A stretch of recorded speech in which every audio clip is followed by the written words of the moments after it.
स्वागत है आपका। मैं हूं आपके साथ अनुज श्रीवास्तव। शाम के 6 बज चुके हैं और ये वक्त है न्यूज रूम लाइव का। और न्यूज रूम लाइव की शुरुआत हम करेंगे आज उत्तराखंड की खबर से, जहां पर इंदिरा हृदयेश नेता प्रतिपक्ष जो कि अब हमारे बीच में नहीं रही, दिल्ली आई हुई थी एक मीटिंग के लिए और उसके बाद उनकी तबीयत बिगड़ गई और अब अपडेट ये है कि उनका पार्थिव शरीर हल्द्वानी ले जाया जा रहा है। और दिल्ली में अनलॉक 3 की शुरुआत हो गई है और अब नई गाइडलाइंस के साथ दिल्ली में अनलॉक किया जा रहा है, यानी कि कोरोना महामारी के बाद अब अनलॉक किया जा रहा है। और इलाहाबाद हाई कोर्ट के नए जस्टिस की नियुक्ति हो गई है और आनंदीबेन पटेल जो कि राज्यपाल हैं, उन्होंने पद और गोपनीयता की शपथ दिलाई है। कहीं बारिश, कहीं अलर्ट, लगातार कहीं पर बारिश देखने को मिल रही है और कहीं पर अलर्ट जारी किया गया है। तो ये तमाम बड़ी खबरें हैं जो हम आपको बताएंगे एक एक करके। और सबसे पहले इंदिरा हृदयेश की बात कर लेते हैं। इंदिरा हृदयेश जो कि अब हमारे बीच में नहीं रही हैं, एक रिपोर्ट देख लेते हैं। नहीं रही नेता प्रतिपक्ष इंदिरा हृदयेश। पहाड़ की एक बड़ी शख्सियत की विदाई। 80 की उम्र में इंदिरा ने ली आखिरी सांस। दिल्ली के एक अस्पताल में हुआ निधन। कांग्रेस की एक बैठक में शामिल होने आई थी हृदयेश।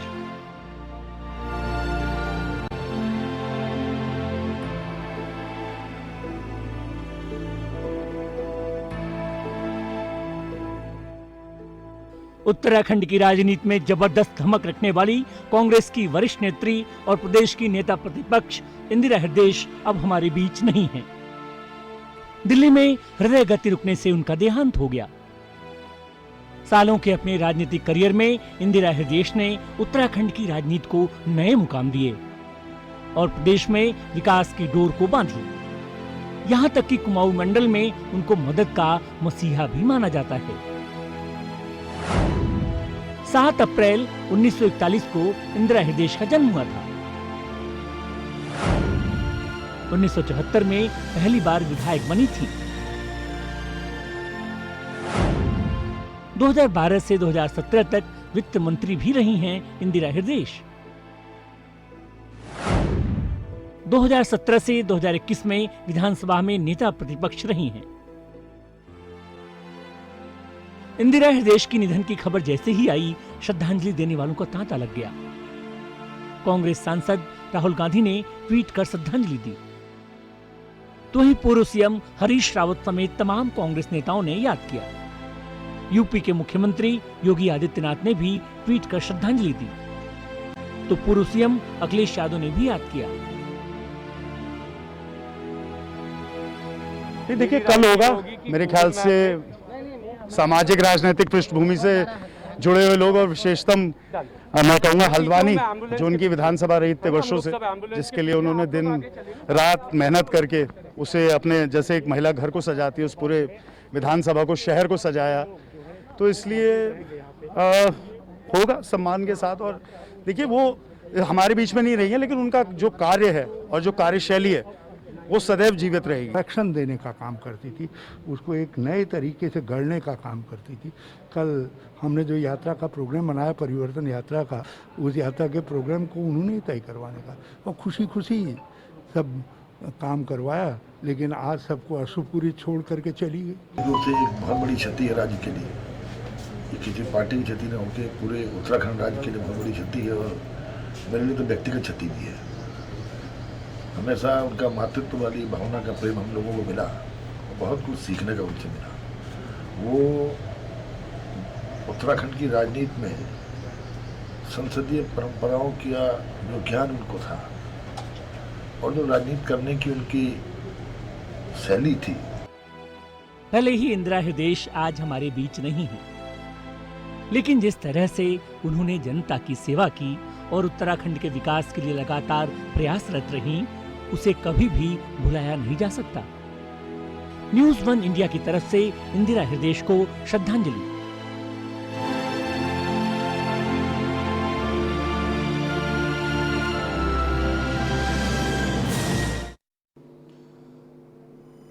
और खबरों में आगे बढ़े उससे पहले आपको बता दें, एक बड़ी खबर है दिल्ली से, जहां पर अनलॉक 3 की प्रक्रिया शुरू हो गई है और नई गाइडलाइन अरविंद केजरीवाल की तरफ से जारी कर दी गई है। अरविंद केजरीवाल ने प्रेस कॉन्फ्रेंस की और उन्होंने बताया मीडिया को कि आखिर क्या कुछ नई गाइडलाइंस हैं। नई गाइडलाइंस को जारी कर दिया गया है। बड़ी खबर हम आपको बता रहे हैं, सुबह 10 बजे से रात 8 बजे तक खुलेंगी दुकानें।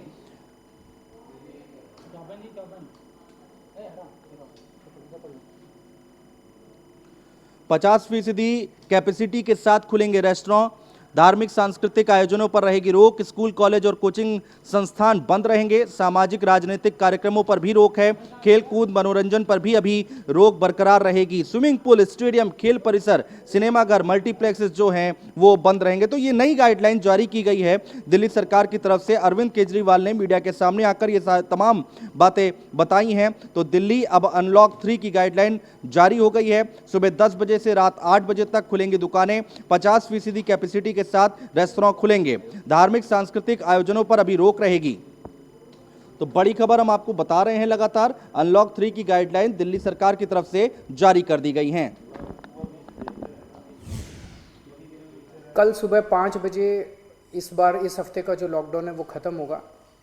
कल 5 बजे के बाद से सारी एक्टिविटीज़ अलाउड हैं, एक्सेप्ट कुछ एक्टिविटीज़ हैं जो बिल्कुल प्रोहिबिटेड है, वो बिल्कुल अलाउड नहीं है, और कुछ एक्टिविटीज़ हैं जो रिस्ट्रिक्टेड तरीके से अलाउड हैं। इसका भी डिटेल्ड ऑर्डर थोड़ी देर में आप सब लोगों को मिल जाएगा, लेकिन मोटे मोटे तौर पे मैं आपकी जानकारी के लिए बता दूं कि प्रोहिबिटेड एक्टिविटीज़ जो जिन पे बिल्कुल मनाही है वो कौन कौन सी हैं। सारे स्कूल बंद रहेंगे, कॉलेज बंद रहेंगे, एजुकेशनल इंस्टीट्यूशंस बंद रहेंगे, कोचिंग इंस्टीट्यूशंस बंद रहेंगे। Social, political, sports, entertainment, academic, cultural, religious, festival, इससे रिलेटेड जितनी गैदरिंग्स हैं, कोई भी गैदरिंग अलाउड नहीं होगी। स्विमिंग पूल बंद रहेंगे, स्टेडियम बंद रहेंगे, स्पोर्ट्स कॉम्प्लेक्स बंद रहेंगे, सिनेमा, थिएटर, मल्टीप्लेक्स बंद रहेंगे, entertainment parks, amusement parks, water parks बंद रहेंगे, banquet halls, auditoriums, assembly halls बंद रहेंगे, business to business exhibitions, spas, gymnasium, yoga institutes बंद रहेंगे, और पब्लिक पार्क्स और गार्डन्स बंद रहेंगे। ये प्रोहिबिटेड एक्टिविटीज़ हैं, ये बिल्कुल पूरी तरह। और खबरों में आगे बढ़े उससे पहले आपको बता दें, अयोध्या से इस वक्त की एक बड़ी खबर आ रही है। कल एक अहम बैठक होने वाली है अयोध्या में। राम मंदिर निर्माण समिति की यह अहम बैठक है। 2 दिवसीय अयोध्या दौरे पर हैं समिति के चेयरमैन नृपेंद्र मिश्र। जन्मभूमि तीर्थ क्षेत्र ट्रस्ट के सदस्य भी होंगे शामिल। कल नृपेंद्र मिश्र राम मंदिर निर्माण स्थल का करेंगे निरीक्षण। आयोजित एक बैठक में निर्माण कंपनी के अधिकारी होंगे शामिल। तो अयोध्या से बड़ी खबर हम आपको बता रहे हैं, कल राम मंदिर निर्माण समिति की अहम बैठक है। 2 दिवसीय अयोध्या दौरे पर हैं समिति के चेयरमैन नृपेंद्र मिश्र। जन्मभूमि तीर्थ क्षेत्र ट्रस्ट के सदस्य भी होंगे इसमें शामिल।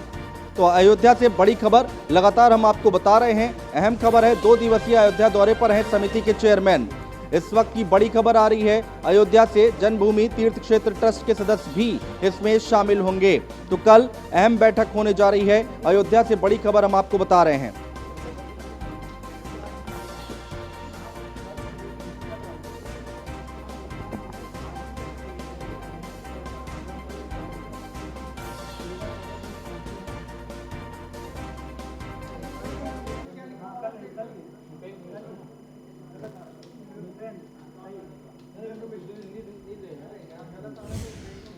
और राघवेंद्र हमारे संवाददाता हमारे साथ लाइव जुड़ रहे हैं ज्यादा बातचीत करने के लिए। राघवेंद्र, क्या कुछ जानकारी मिल पा रही है इस बैठक में, क्या कुछ होना है, क्या कुछ बातचीत होगी, कौन कौन लोग इसमें शामिल होंगे? देखिए अनुज, राम मंदिर के निर्माण को लेकर जिस दिन सुप्रीम कोर्ट का फैसला आया था उसके बाद से अयोध्या ही नहीं बल्कि पूरे हिंदुस्तान या यूं कहें दुनिया भर के लोगों की निगाहें टिकी हुई थी।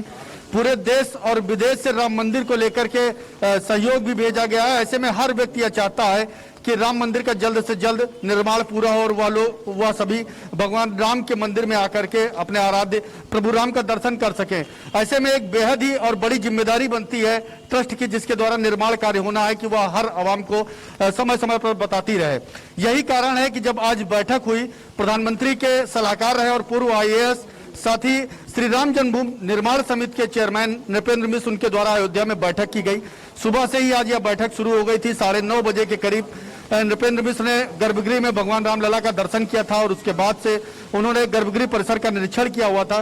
कई परतों में चूंकि इसकी नींव की भराई का कार्य होना है, उन नींव की भराई को लेकर के यहाँ के इंजीनियरों के साथ भी उन्होंने वहां पर बात की थी। इसके अलावा जो विश्वामित्र भवन बनाया गया है गर्भगृह परिसर के अंदर, वहां भी वह गए थे, वहां भी उन्होंने इंजीनियरों से मुलाकात की थी और बात की थी। इसके बाद सर्किट हाउस में श्री राम जन्मभूमि निर्माण समिति के सदस्य और श्री राम जन्मभूमि तीर्थ क्षेत्र ट्रस्ट के सदस्य, यह सभी यहाँ पर मौजूद थे। सभी ने बैठक करीब 3 घंटे तक जो है पूरी बैठक की। सबसे खास चीज की एसीएस होम अवनीश अवस्थी भी इस बैठक में खुद मौजूद रहे। साथ ही वासुदेवानंद सरस्वती जो जगत गुरु हैं, साथ ही ट्रस्ट में सचिव हैं, सदस्य हैं, वह भी यहाँ पर मौजूद थे। महंत दिनेंद्र दास वह भी बैठक में मौजूद थे। कुल मिलाकर के चंपत राय ने निकलने के बाद ही यह बयान दिया कि 100% लोग, चाहे वह श्री राम जन्मभूमि तीर्थ क्षेत्र ट्रस्ट से जुड़े हों या फिर वह श्री राम जन्मभूमि निर्माण। बिल्कुल, बहुत शुक्रिया राघवेंद्र तमाम जानकारी अपडेट हम तक पहुंचाने के लिए। तो ये बैठक हो रही है और इस बैठक में कई बातों पर मंथन हो रहा है, कई चीजें हो रही हैं, कई बातचीत हो रही है। बड़ी खबर हम आपको बता दें, इलाहाबाद हाई कोर्ट के चीफ जस्टिस बने हैं संजय यादव। राज्यपाल आनंदीबेन पटेल ने उनको पद और गोपनीयता की शपथ दिलाई है। इलाहाबाद हाई कोर्ट के चीफ जस्टिस बने हैं संजय यादव। बड़ी खबर हम आपको बता रहे हैं, राज्यपाल आनंदीबेन पटेल ने पद और गोपनीयता की शपथ दिलाई है। राजभवन में हुआ था शपथ ग्रहण समारोह, जिसकी तस्वीरें हम आपको दिखा रहे हैं। अहम खबर है, बड़ी खबर हम आपको बता रहे हैं, हाई कोर्ट के चीफ जस्टिस बने हैं संजय यादव। इलाहाबाद हाई कोर्ट के चीफ जस्टिस हैं संजय यादव और ये तस्वीरें हम आपको लगातार दिखाए हैं। राज्यपाल आनंदीबेन पटेल ने उनको पद और गोपनीयता की शपथ दिलाई है। राजभवन में शपथ ग्रहण समारोह हुआ।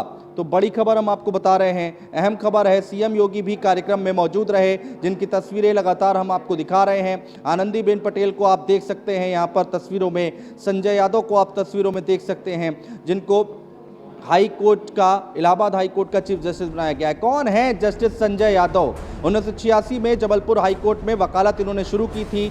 सिविल, रेवेन्यू और संवैधानिक मामलों में वकालत की है।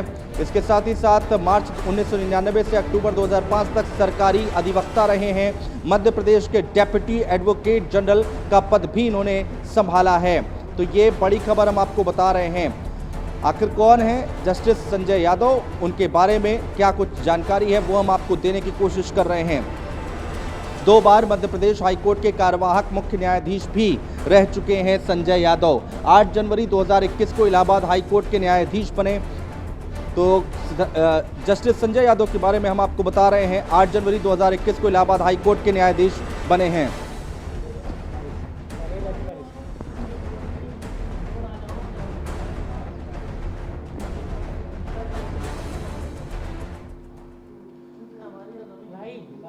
और खबरों में आगे बढ़ते हैं। बड़ी खबर यह है कि देश के कई राज्यों में बारिश को लेकर अलर्ट जारी किया गया है।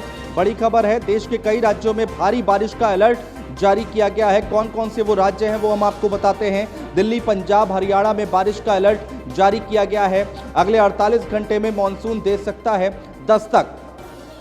तो अगले 48 घंटे का अलर्ट जारी किया गया है। लखनऊ भी पहुंच सकता है मॉनसून अगले 48 घंटे में। उत्तर प्रदेश के कई जिलों में हल्की बारिश लगातार जारी है। देश के कई राज्यों में भारी बारिश का अलर्ट जारी किया गया है। तो ये बड़ी खबर हम आपको बता रहे हैं। अहम खबर है, अलर्ट जारी किया गया है। दिल्ली, पंजाब, हरियाणा में बारिश का अलर्ट जारी किया गया है।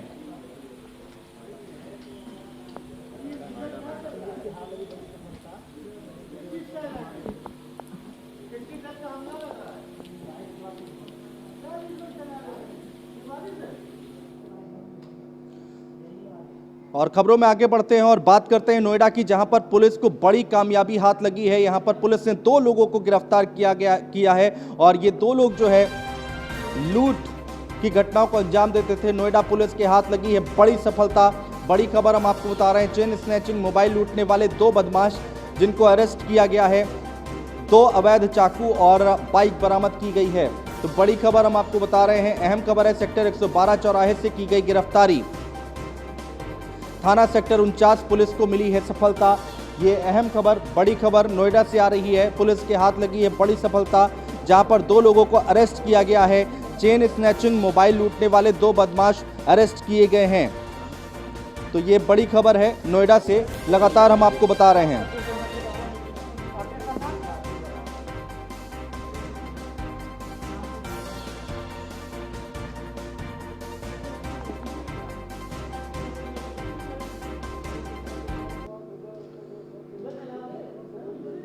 और अब बात करते हैं रामपुर की। रामपुर से इस वक्त की एक बड़ी खबर आ रही है, जहां पर एक महिला का धर्म परिवर्तन कराया गया है। ऐसी खबर निकलकर सामने आ रही है। रामपुर में महिला का धर्म परिवर्तन कराया गया है। बड़ी खबर है, महिला समेत 2 बच्चों का भी धर्म परिवर्तन कराया गया है। रामपुर से इस वक्त की हम आपको बड़ी खबर बता रहे हैं। इमाम समेत 5 लोगों पर मुकदमा दर्ज हुआ है।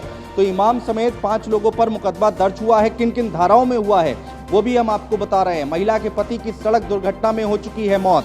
तो इस वक्त की बड़ी खबर हम आपको बता रहे हैं। उत्तराखंड के जसपुर में 8 मई को हुई थी मौत।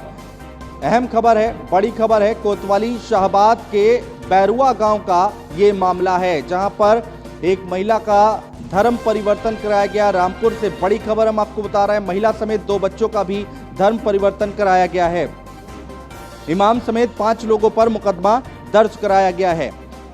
तो 5 लोगों के खिलाफ मुकदमा दर्ज किया गया है। धारा 3, 5 और 324 के तहत ये मुकदमा दर्ज किया गया है। बड़ी खबर है, अहम खबर है, रामपुर से आ रही है। एक महिला का धर्म परिवर्तन कराया गया है और फिलहाल मुकदमा दर्ज किया गया है।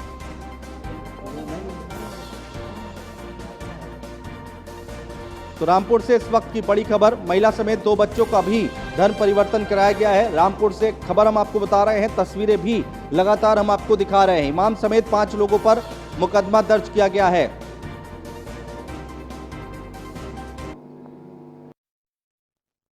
थाना शाहबाद में बहरवा गांव पड़ता है। पुलिस को सूचना मिली कि बहरवा गांव में एक बाहर की महिला को लाकर उसका धर्म परिवर्तन कराया गया है लालच। तो इस संबंध में पुलिस द्वारा मुख्य आरोपी है उसके और उसके परिजनों के और जो इसमें सहयोगी थे उनके विरुद्ध सुसंगत धाराओं में मुकदमा दर्ज कर लिया गया और 3 लोगों को गिरफ्तार कर लिया गया। आगे की विधिक कार्रवाई की जाए। थाना